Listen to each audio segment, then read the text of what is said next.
Hello students, क्या हाल है आपका। होप सो आप सब लोग बढ़िया होंगे।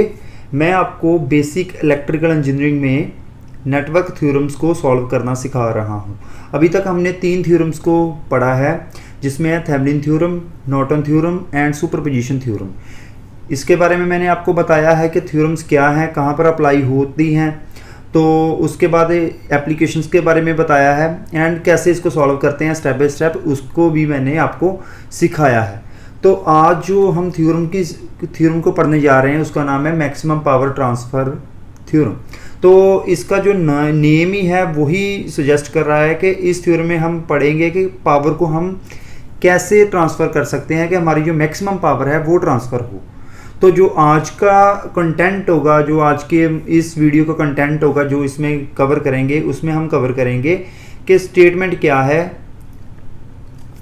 मैक्सिमम पावर ट्रांसफ़र थ्योरम की, लिमिटेशंस क्या हैं, कहाँ पर इस थ्योरम को नहीं अप्लाई कर सकते हम, एंड एप्लीकेशंस क्या हैं जहाँ पर इस थ्योरम को अप्लाई करते हैं। तो ये वाली थ्योरम बहुत ही आसान है और इससे रिलेटेड जो एग्ज़ामिनेशन, जो कंपटीशन एग्ज़ाम होते हैं उसमें अक्सर 1-2 क्वेश्चन पूछ लेते हैं।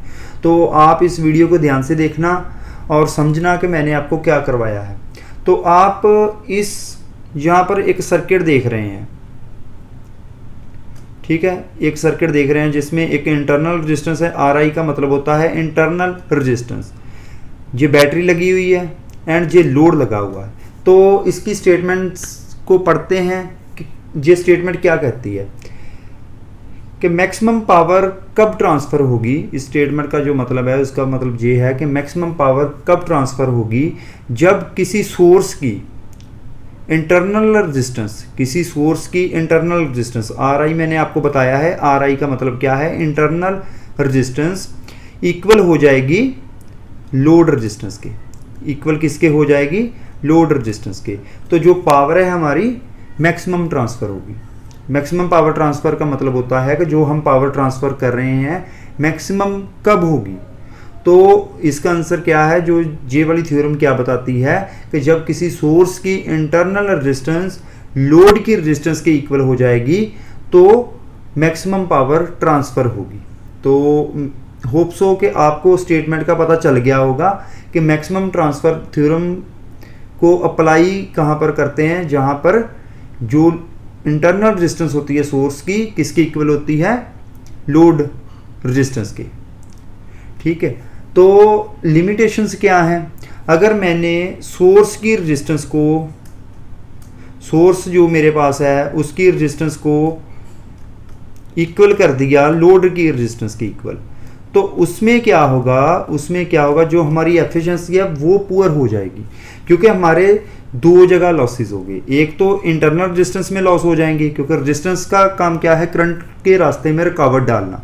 अगर एक उसने रुकावट डाली, इंटरनल रेजिस्टेंस है जहाँ पर RI, वहाँ पर रुकावट डाली करंट के रास्ते में, और दूसरा उसने कहाँ पर रुकावट डाल दी, जब लोड में जाएगा। लोड के तो चलो हमने करंट फ्लो करवाना ही है, तो उसमें तो कोई बात नहीं है। तो इसलिए ये थ्योरम जब हम अप्लाई करते हैं तो जो हमारी एफिशिएंसी होती है सर्किट की वो पुअर हो जाती है, अबाउट 50% रह जाती है।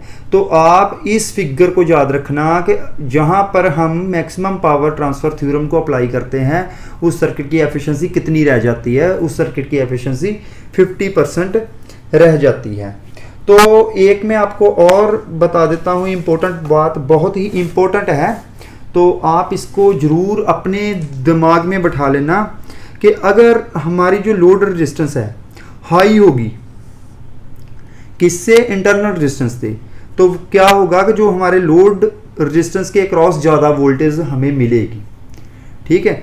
अगर हमारी जो रेजिस्टेंस है वो लोड रेजिस्टेंस स्मॉल होगी तो उसमें से क्या होगा कि हमारा जो ज़्यादा करंट फ्लो करेगा।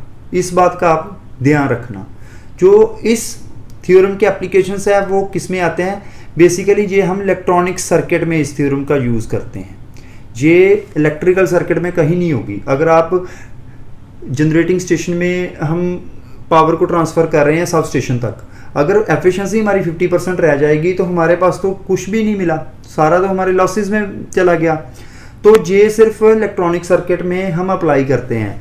ऑडियो साउंड सिस्टम जहाँ पर हमने माइक लगाया होता है, जहाँ पर जो हमारा एम्पलीफायर होता है उसकी जो रेजिस्टेंस मैच करते हैं स्पीकर के साथ, तो फिर क्या होता है कि जो पावर है मैक्सिमम ट्रांसफ़र हो जाती है। इसी तरह टेलीफोन लाइंस में हम इसको यूज़ करते हैं एंड टीवी एंटीना में यूज़ करते हैं। तो ये क्या करते हैं, मैक्सिमम पावर ट्रांसफ़र थ्योरम में हम लोड की इम्पीडेंस किससे मैच करवाते हैं, सोर्स की इम्पीडेंस से। तो होप सो आपको इस थ्योरम का पता चल गया होगा। Okay students, thank you.